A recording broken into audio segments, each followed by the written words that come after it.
प्रसार भारती अभिलेखागार की प्रस्तुति सदाबहार सुनहरे दौर का अनमोल खजाना।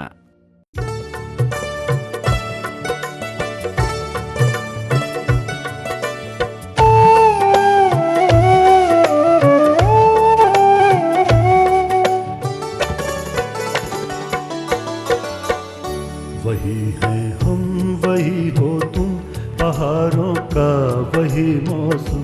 वही है हम, वही हो तुम, बहारों का वही मौसम। नया नगमा मोहब्बत का, चलो फिर गुनगुनाए हम। वही है हम, वही हो तुम, बहारों का वही मौसम। वही है हम, वही हो तुम, बहारों का वही मौसम। ये सच है मनी कि मैं तुम्हारे सिवा किसी और के बारे में सोच भी नहीं सकती। स्टाफ रूम की इस कुर्सी से उठकर रोज तुम जब लेक्चर के लिए निकलते हो, देर तक इसी कुर्सी पर बैठकर मैं तुम्हारी गर्माहट महसूस भी करती हूँ। मैडम, आप अभी रुकेंगी क्या? नहीं सर, मैं तो अभी निकल जाऊंगी 5 मिनट में। मैं ज़्यादा देर नहीं रुकूंगी। और मणि, तुम रुकोगे क्या? नहीं, ज्यादा देर नहीं। और प्रशांत, तेरा क्या प्रोग्राम है भाई? कुछ खास नहीं। नेक्स्ट पीरियड में मुझे प्रिंसिपल साहब के दरबार में हाजिरी लगानी है। चलो, मैं भी तुम्हारे साथ चलता हूँ। मैं भी दरबार में मत्था टेकते हुए ही निकलूंगा। अरे भाई, पूरी श्रद्धा से मत्था टेकना। प्रिंसिपल देवता रीझ गए तो समझो पौ 12। फिर तो बरसरी का पद आप ही को मिलेगा। भाई, बरसरी मिले या ना मिले, पर मेरा तो एक असूल है, जो भी काम करो पूरे डिवोशन के साथ करो। वो तो ठीक है, अगर बरसर का पद मिल जाए तो हमारे बिल पास कराने में कोई मीन एक मंद निकालिएगा। भाई, आंख मूंद कर बिल पास करने वाला कोई और होगा। बेहतर है कि बरसरी का पद तुम ही संभालो, और अगर मेरी सिफारिश की जरूरत पड़े तो मुझे कहना, मैं प्रिंसिपल साहब से तुम्हारी। अरे भाई, मैंने कौन सा बिल पास कराना है, मैंने तो बस ऐसे ही कह दिया था। Sir, good morning sir. Good morning sir. Good morning sir, ये क्या है? शॉर्ट ऑफ अटेंडेंस की लिस्ट है सर। छवि मैम ने मेरा साल बर्बाद कर दिया सर। क्या छवि ने ऐसा किया? जी। अरे छवि मैडम से तो मैंने तुम्हें अटेंडेंस देने को कहा था। सर देखिए, मैं नोटिस बोर्ड से उखाड़ कर लाई हूँ sir. What? You have committed a blunder. जाओ इसे वापस लगा के आओ। सर अभी लगाती हूँ सर। छवि मैम अगर अटेंडेंस दे देती तो मेरा साल बर्बाद हो जाने से बच जाता सर। हो जाएगा, डोंट वरी, अटेंडेंस मिल जाएगी। जाओ, don't worry, don't cry. Thank you sir. जाओ।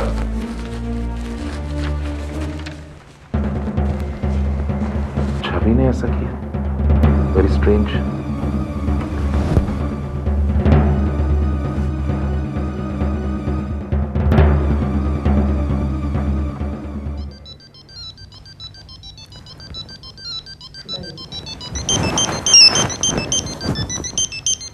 डॉक्टर चंद्रमणि।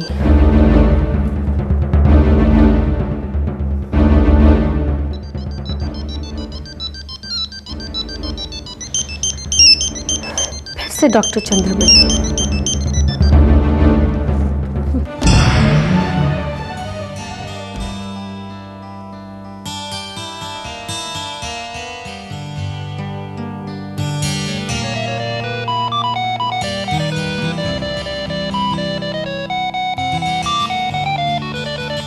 हेलो, हाँ दीदी, कैसी हैं आप? मैं तो ठीक हूँ जी।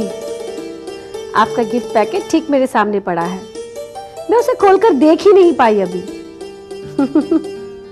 नहीं, मैं उसे अभी खोलकर देखती हूँ, फिर फोन करती हूँ आपको।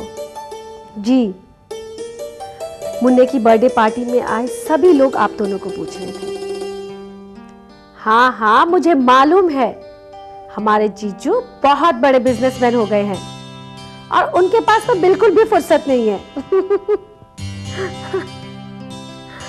ओके, जी हाँ दीदी, thank you very much for the very nice gift. अरे बाबा, आपने भेजा है तो अच्छा ही होगा। जी, मैं अभी खोल कर देखती हूँ, फिर आपको कॉल बैक करती हूँ। ओके ओके दीदी, बाय।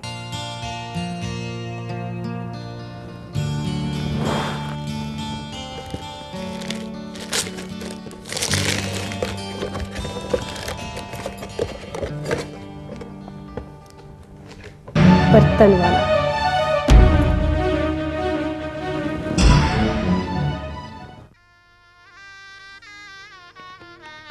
चाय पीजिए दीदी, पी लीजिए। मम्मी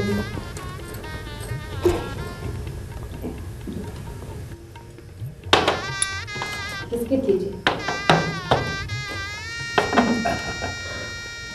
हाँ भाई छवि, उस लड़के में तुझे ऐसी कौन सी कमी नजर आई जो तूने इतना अच्छा रिश्ता नकार दिया?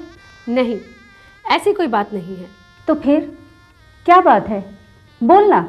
सिर्फ पैसे वाला होना और दहेज की मांग ना करना, यहाँ तक तो ठीक है, पर मधु ज़रा सोच, मेरी बेटी के बराबर पढ़ाई लिखाई तो होनी चाहिए ना। अरे सिर्फ एक पढ़ाई लिखाई को छोड़ दे तो क्या कमी है मुरली में? टॉल है, हैंडसम है और रंग जरा पक्का है, लेकिन इससे क्या हुआ? लड़के का भी कभी रंग देखा जाता है? अरे आनंद पर्वत पर इतनी बड़ी बर्तन की फैक्ट्री है और रोहतक रोड पर 1000 गज में कोठी बनी है, और क्या चाहिए? मगर कहलाएगा तो बर्तन वाला ही ना। अरे उस घर में 2 बहुएं और भी रहती हैं, सारा दिन खाती पीती हैं और पैर पसार कर सोई रहती हैं पलंग पे। सुना है उस घर में 4 नौकर हैं, और क्या चाहिए तुझे भला? यही तो हम भी कह रहे हैं, इससे अच्छा रिश्ता और नहीं मिलने वाला। अरे मुरली बहुत भोला है, उसे तो बस सिर्फ इतना ही चाहिए कि छवि शादी के बाद नौकरी छोड़ दे और उसका घर बसा दे, बाकी उसे और कुछ नहीं चाहिए। लेकिन मुझे ये बर्तन वाला नहीं चाहिए, बस। देख छवि, तुझे तो पता है मैंने पाली भाषा में MA कर रखा है और तेरे जीजू महज BA पास है। अरे बर्तन वाला तो उसका ब्रांड नेम है, इससे क्या फर्क पड़ता है? इतनी सी बात तेरे समझ में क्यों नहीं आती? क्योंकि मैं इस मैट्रिक फेल बर्तन वाले को अपना लाइफ पार्टनर नहीं बनाना चाहती। देख मधु, तू इसकी सगी बहन है, अगर तू सचमुच इसका भला चाहती है तो इसके लिए कोई लेक्चरर वगैरह ढूंढ। मेरा आखिर इसकी पसंद नापसंद का तो ख्याल रखना ही होगा ना। सुनिए जी, मुझे तो लगता है इसका अपने ही कॉलेज में किसी से चक्कर चल रहा है। अरे तभी तो इतने नखरे दिखा रही है। क्या नाच ना बके जा रही है, ऐसी नहीं है मेरी बेटी। हाँ कमाऊ बेटी है, अच्छी तो लगेगी, हर महीने हजारों रुपए जो लाकर देती है आपको। मधु, अतुल बेटे को समझा दो, हमारी गुजर बसर के लिए तुम्हारे पापा की पेंशन ही काफी है। मैं मर जाऊं पर इसकी कमाई को हाथ न लगाऊं। आओ चले।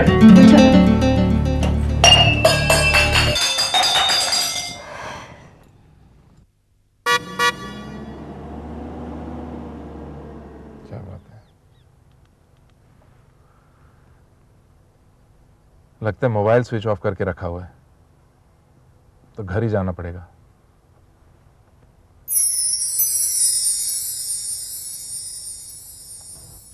मृग नैनी पिग बहनी, तेरे सामने मुरलिया झूठी है, अंग अंग में इतना रंग भरा, रंगीन चुनरिया झूठी है। चाय ठंडी हो रही है कवि महोदय।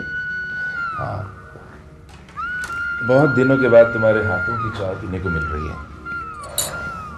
काफी खिली खिली लग रही हो, शादी के बाद काफी निखर गई हो। मनोहर की जगह तुम होते तो मैं और भी खिल जाती। सच तो यह है कि मेरा मन आज भी तुम्हारी देह की बगिया में ही भटक रहा है। लेकिन मैं कई बार सोचती हूँ, तुमने ये मनोहर नाम की दीवार हम दोनों के बीच क्यों खड़ी होने दी? तुम्हें ही मंगलसूत्र के बगैर अपना वजूद अधूरा लगता था, जबकि शादी के बगैर क्या कमी थी तुम्हें? एक पति का नाम ही तो नहीं था। लेकिन जो भी हो, मेरा अंतर्मन आज भी मनोहर को पूरी तरह कबूल नहीं पाया है। हाँ, पहले प्यार को भूल पाना सचमुच मुश्किल होता है। अच्छा छवि, सच सच बताना,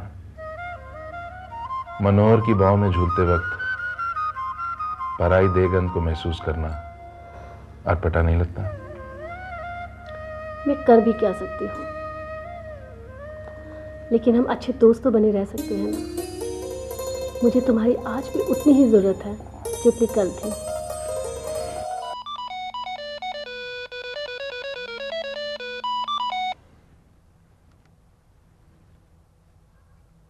सॉरी, रॉन्ग नंबर।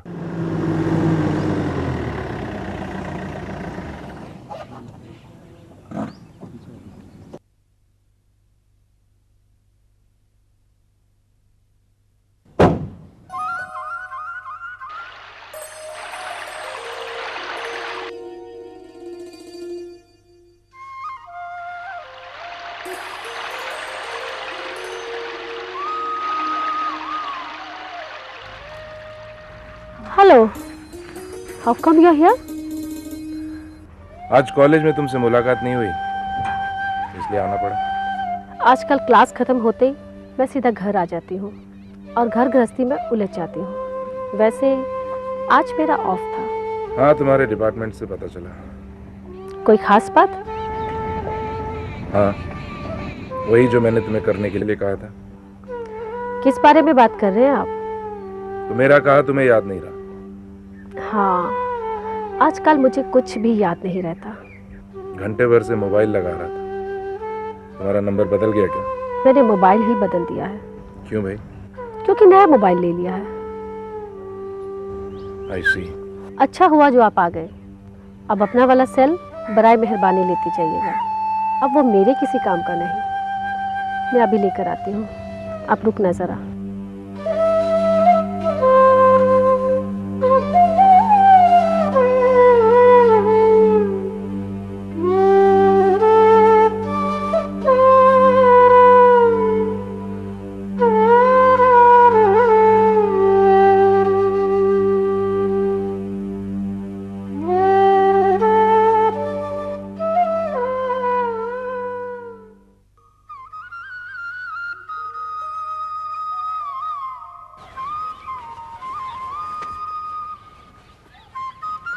हाय। हाय। ये लो तुम्हारे लिए। ये किस लिए? ये इसलिए कि मैं नहीं चाहता कि आज के बाद तुम मेरे साथ चिट्ठीबाजी करो। क्या मतलब? मतलब ये कि मैं नहीं चाहता कि तुम पीएन के हाथ कोई चिट्ठी भेजो, ना ही स्टाफ के सामने खुद चिट्ठी दो। अरे भाई, किसी ने देख लिया तो मैं तो बुरी तरह से फंस जाऊंगा। वो तो किस्मत अच्छी है कि आज तक किसी ने देखा नहीं। और अगर मेरा फोन आएगा, उस पर मेरा नाम लिखा होगा, तब क्या करोगे? परवाह नहीं, मैंने तुम्हारे नंबर के आगे अपनी पत्नी शालू का नाम फीड कर दिया। आराम से मुझे एसएमएस भेज सकती। लेकिन एसएमएस करना तो मुझे आता ही नहीं। अरे धीरे धीरे सब सीख जाओगी। अच्छा है ना? बहुत अच्छा है, थैंक यू वेरी मच।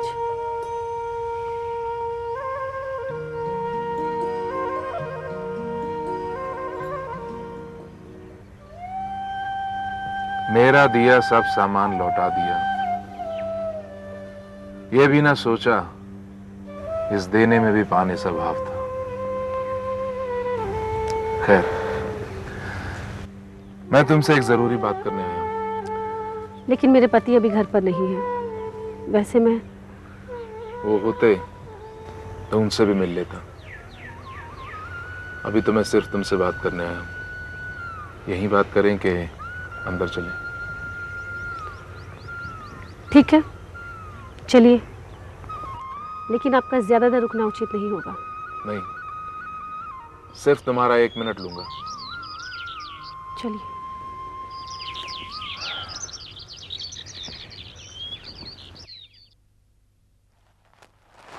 बैठे डॉक्टर चंद्रमणि। Thank you. मेरा मुन्ना चल गया है, मैं अभी आ रहा हूँ।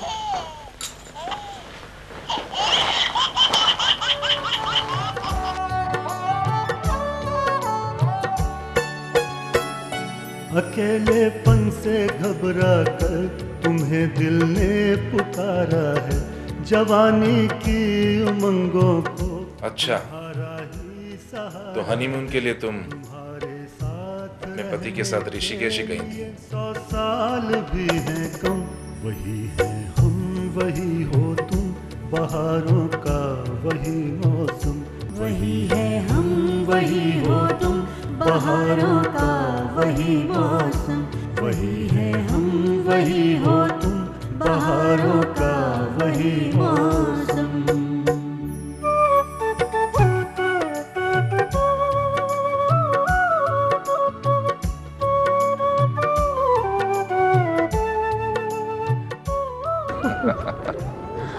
हाय, मेरी तो ना थरथरी छूट गई थी जब होटल वाले ने तुम्हें रजिस्टर में एंट्री करने को कहा और तुमने बेहिचक अपनी पत्नी शालू का नाम लिख दिया। बहुत उस्ताद हो तुम। ये बहुत जरूरी था डार्लिंग, वरना ना हमें इस ऋषिकेश में कोई कमरा मिलता और ना ये सुनहरे पल। और शादीशुदा होते हुए कुंवारी लड़की को फुसलाने के जुर्म में हवालात की हवा खाता सो अलग। जी हाँ, आप जैसे दिलचोर को तो हवालात में ही होना चाहिए। जानते हो, स्टडी टूर पर आने के लिए मैंने मम्मी डैडी को तो आसानी से राजी कर लिया, मगर दीदी लगी चै चै करने। मैंने भी कह दिया, प्रोफेसर चंद्रमणि से पूछ लो, वही तो स्टडी टूर के हेड हैं। और फिर मैंने तुम्हारा नंबर भी उसे दे दिया। अच्छा भाई, मेरे पास अगर फोन आया तो मैं तो मना कर दूंगा और बल्कि डांट दूंगा। मैं कहूंगा don't disturb, I am on honeymoon trip. चलो जाओ, मैं तुमसे बात नहीं करती, जाओ, तुम बड़े वो हो।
अब कहाँ जाना है बोलो। अच्छा, एक मिनट रुको जरा। क्यों, क्या हुआ? अरे रुको ना, ये पकड़ो। चलो पहले रुमाल दो अपना। अरे किस लिए भाई? अरे दो ना। क्या हुआ? अभी बताती हूँ क्या हुआ।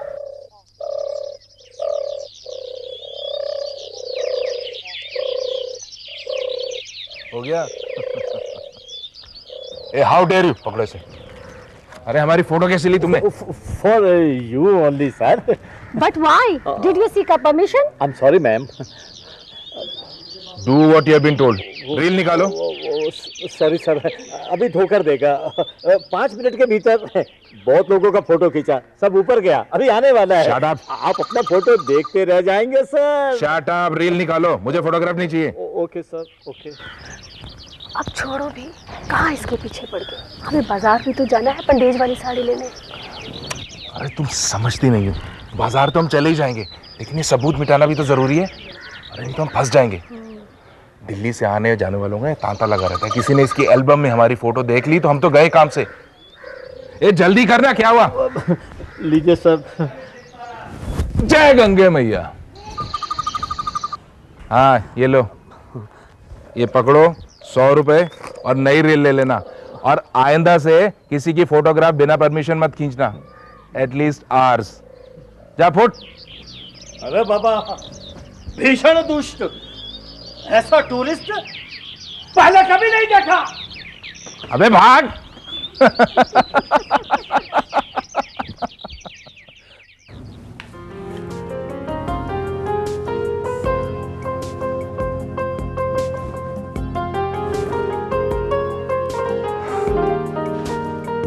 क्यों ना हम लोग अगली छुट्टियों में गोवा चले?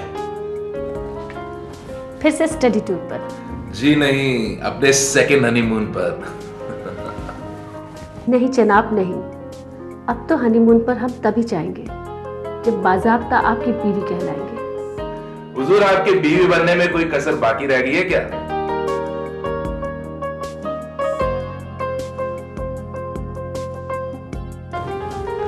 क्या तुम मुझसे शादी नहीं कर सकते?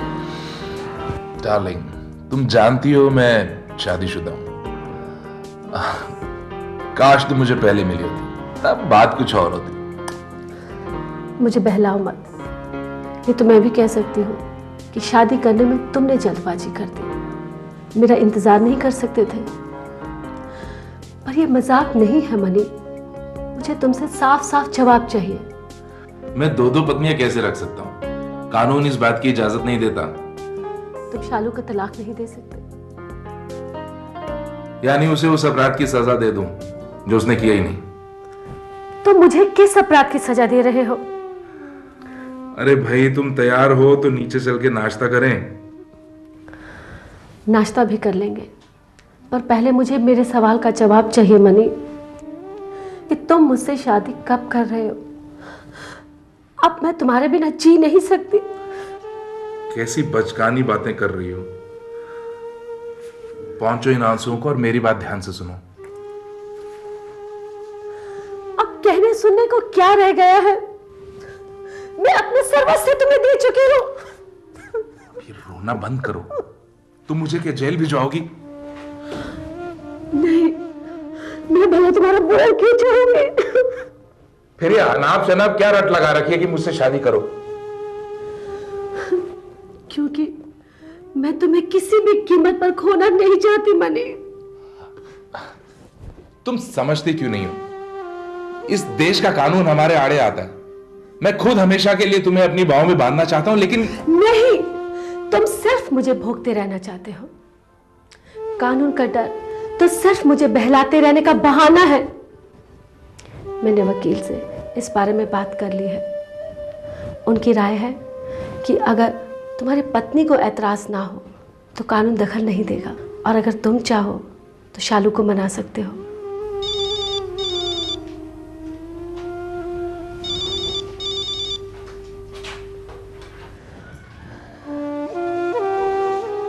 नहीं, हम लोग नाश्ता करने नीचे आ रहे हैं। तब तक के लिए 2 कप चाय भिजवा देंगे।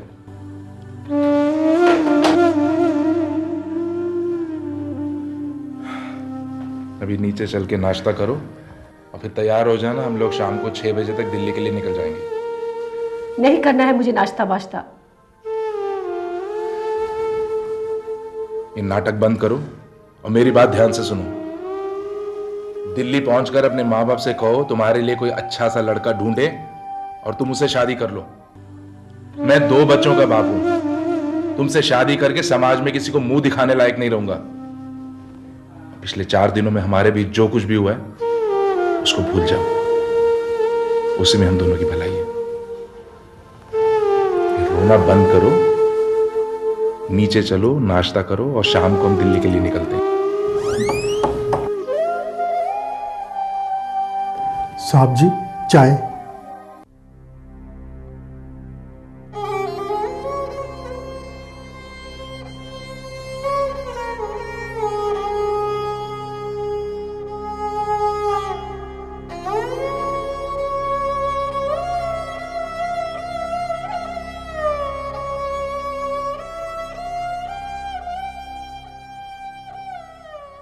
हाँ तो डॉक्टर चंद्रमणि, क्या कहना चाह रहे थे आप?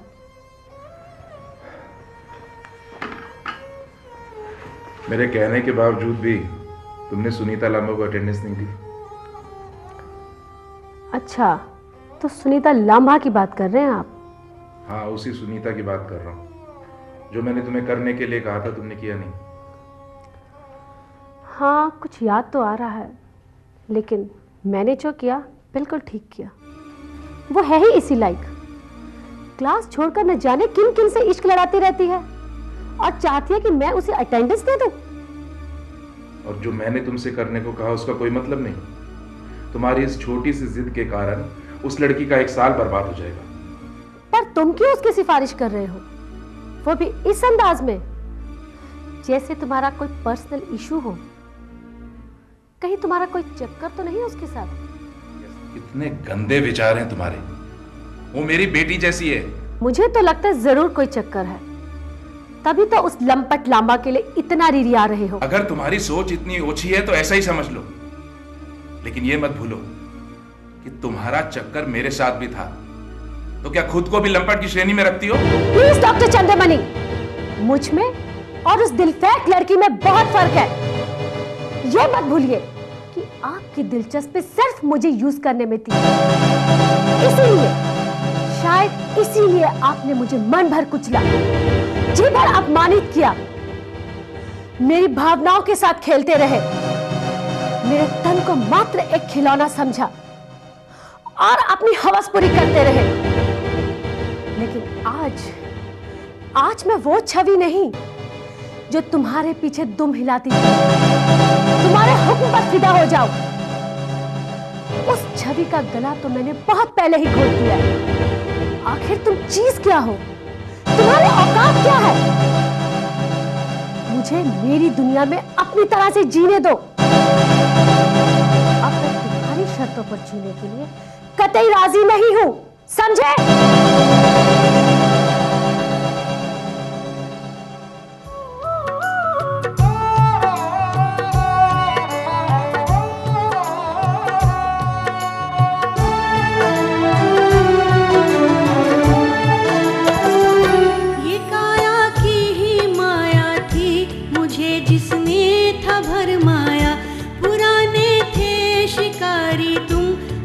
का जाल फैलाया,